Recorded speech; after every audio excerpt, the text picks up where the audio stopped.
No Ron Perlman monologue, but instead Nat King Cole's Orange-Colored Sky, and this title.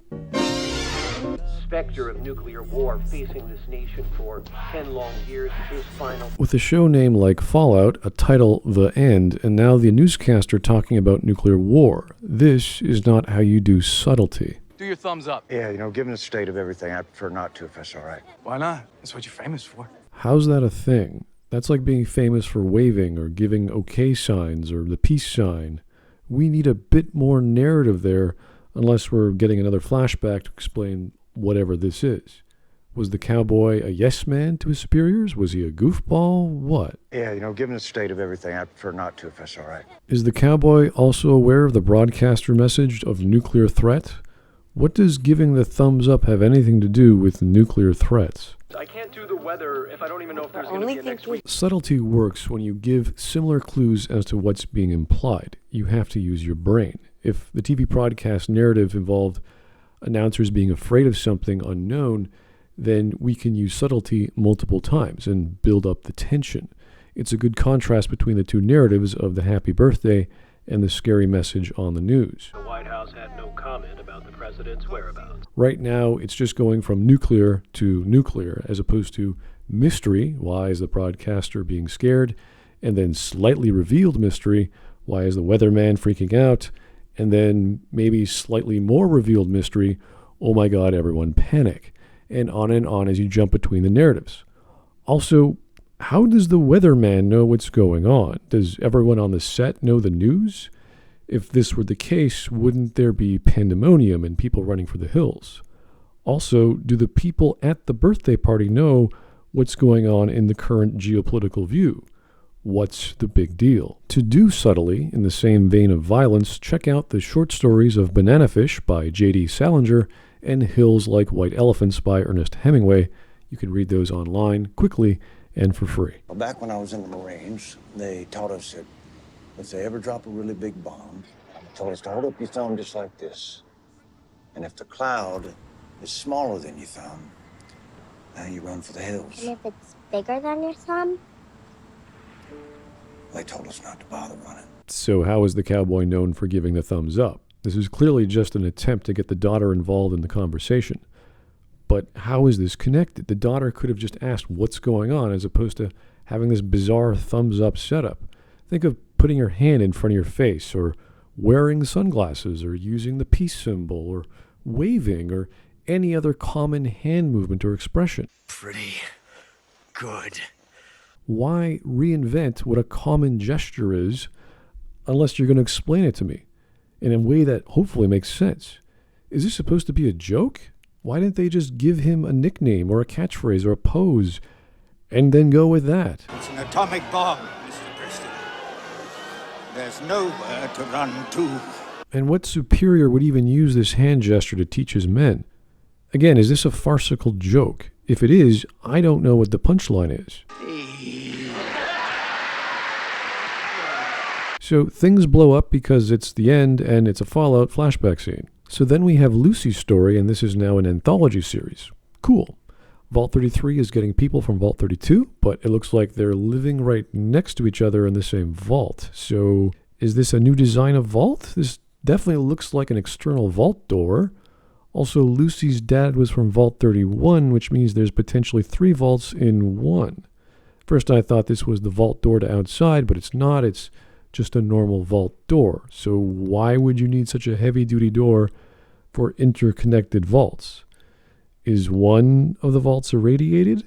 Is it for security reasons? I'm not exactly following the function of this heavy-duty door. And none of this is explained. I'm just guessing. So there's this wedding exchange is done every few years to get marriage partners, and that's good because inbreeding is not so good, considering Lucy's brother, who's short and thus has recessive genes. So that makes sense without having to explain why you need to change your gene pool for breeding. This also might explain why there's 3 kinds of segregation in one vault. However, things get weird when the supposed high ideals of the Vault 32 people don't extend to table manners. Lucy's brother walks into what looks like Vault 32 and there's grass around. While wheat and other plants are grown in special rooms and vaults in the games, not exactly in the large halls. So what is this ground? The vaults are metal boxes. They don't have soil from the ground to plant stuff on, nor do they have wooden fences. Either way, the music is getting creepy, and the guy Lucy mated with wipes his dick on the curtains. And then we hear Lucy's Pip-Boy detecting radiation on the 100 times scale in the number 8 category. This causes her to conclude the man is from the surface and a raider, so pandemonium ensues. But wait, why didn't her dad's Pip-Boy detect radiation as soon as they opened Vault 32? Why didn't anyone else, like when they were eating and dancing? Last I checked, the Pip-Boy always has the radiation sensor turned on. Lucy gets stabbed and conks the guy in the head with a flower vase, then slices what sounds like his neck with the cracked flower vase. He bleeds out on the floor. Lucy then uses a stim pack, which amazingly and apparently also stops bleeding and heals her instantly. Stim packs are a game mechanic. They are not magic unless explained. Lucy has internal and external bleeding in her gut and her abdominal muscles, which can kill you in 10 minutes. But it's Kill Bill time, so who cares? Lucy goes to the armory and picks up a tranquilizer gun, which looks like the only ranged weapon she could find after it was looted. This gun does not exist in the games, so it's assumed she's forced to use this against a greater and more lethal threat. She finds and shoots a guy with the gun, and he takes a good 30 seconds more via a video montage for him to flail and finally fall over the balcony. And Lucy doesn't really seem to care or notice him very much. This is at least a reasonable time for a tranq dart to the heart to work. It's just a bit farcical. We then see a view of the wedding party where nearly all of the Vault 33 people are getting butchered. So this no-name fat leader guy, a slow-moving target that doesn't get targeted, doesn't get attacked because plot armor. I guess we needed to have this comedic scene. Get that jelly mold out of here!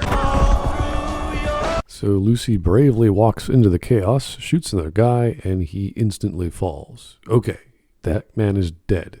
Anesthesiology is a science, and that man is dead. I guess she doesn't need a more efficient weapon since this non-lethal weapon just kills people. Lucy is back on the platform after saving her brother and puts him in some door in the floor. Suddenly, Lucy's mate, whom we thought unconscious and bled out, pops up out of nowhere, which is not the direction from Lucy's room. He's just here now with some body horror. Apparently, she only cut his face, not his neck. And I'm no expert at faces, but shouldn't there be a hole in his cheek? How did he not die of blood loss, and thus, how is he strong enough to strangle Lucy again?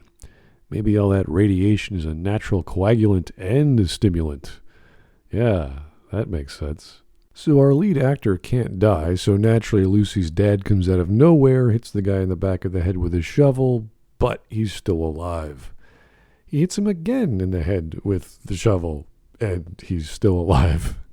That's 3 concussions and a facial gash. Then her dad starts drowning him in a barrel of water? Are we bobbing for vegetables at a wedding? What is this barrel with watery stuff in it? In the Fallout universe, water is extremely valuable.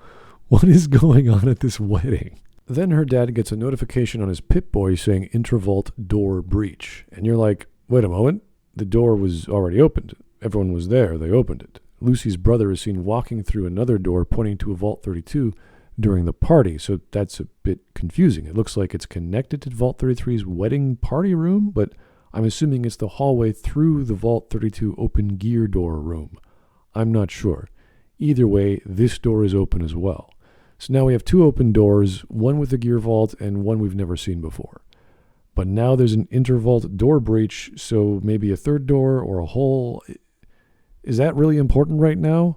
Well, it must be because the script needed Lucy and her dad to run to a room where stuff happened. So this culminates to a hostage situation. Them or her. So Daddy puts Lucy behind a locked door because that's just how that worked.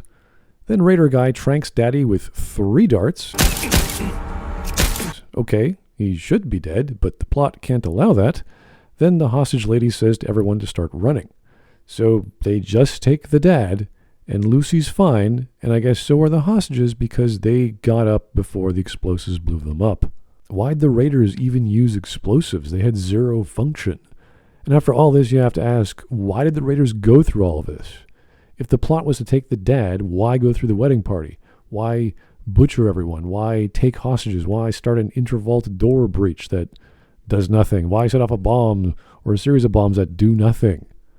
Did they have no weapons and gear, and they had to raid the armory first?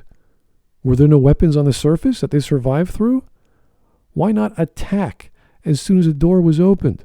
Clearly they brought some kind of axe weapons, which I doubt were in the Vault 33 armory. And how did Lucy's dad, the Overseer, or anyone from Vault 33 for that matter, not know any of these people from Vault 32? Is everyone forgetful from 3 years ago? Did their year-long neighbors seem completely different this time around? Is everyone stupid? If only the narrative was written with subtlety and common sense. Like, who are all these new people? Wait, I have a functioning memory that uses basic logic, so if you're not from Vault 32, you must be raiders. Or maybe, hey, Lee Moldaver, you sound different than 3 years ago. Yeah, my throat was irradiated and the auto doc patched me up, blah, blah, blah. Give me something to believe any of this was written with intelligent characters. Flesh is weak, but steel endures. I swear I thought this was a girl, and it turns out Dane is portrayed by Zelia Mendez-Jones, a trans man who uses he/they pronouns, has a mustache going for them. Cool.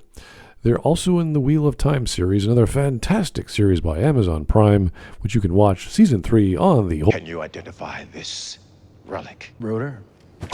A circuit. Well, a rotor could be part of an electrical circuit. Actually, any kind of electrical engineering diagram would be a circuit. That's like saying a blueprint for a building would be a structure. I mean, I can draw an electrical diagram for a light switch and a battery and a bulb, and that would be a circuit. They have electricity in Fallout. They have lights.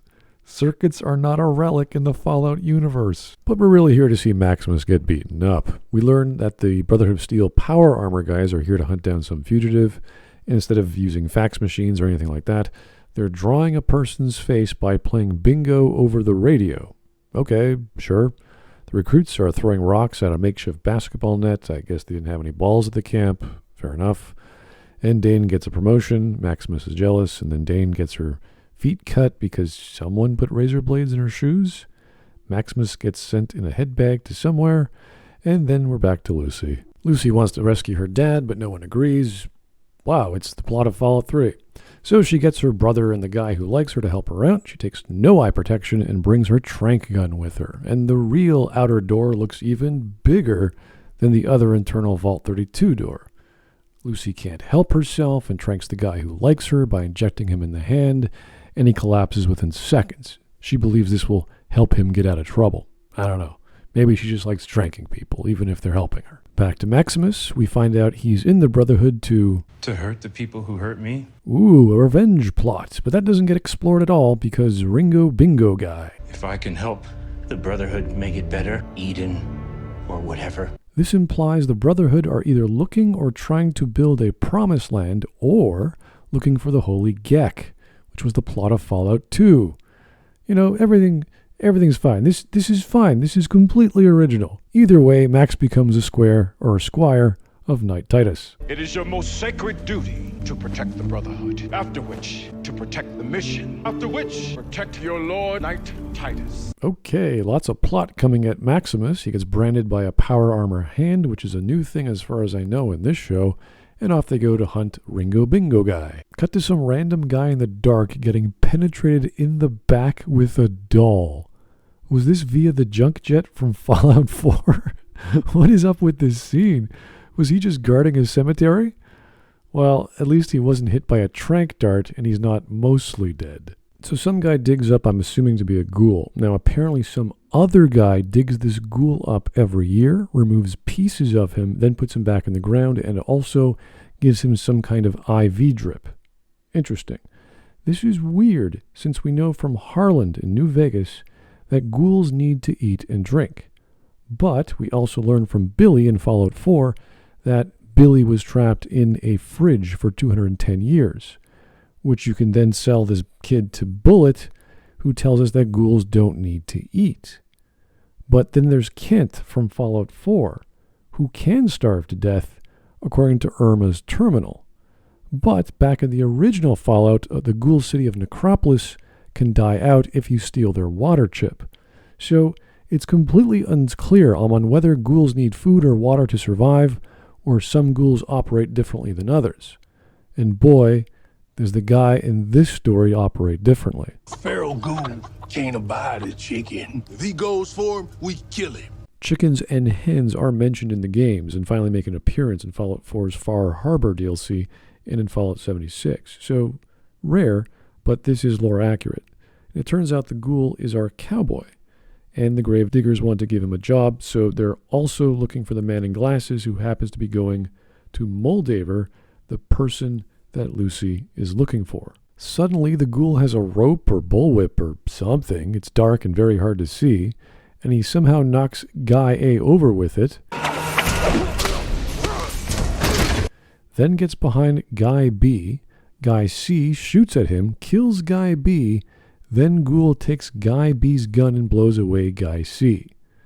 And in case the title was a bit late, he then shows off his superhuman strength by throwing the coffin back in the ground, which pulls Guy A in, who's now wrapped in chains? I don't understand how any of this actually worked, but its setup is to make the ghoul look like a badass and have superhuman powers, which is not in the lore of the games. And then we get a Matt Berry cameo from a trailer before the credits. The end of the world is a product. If only someone told me this was going to be a farce.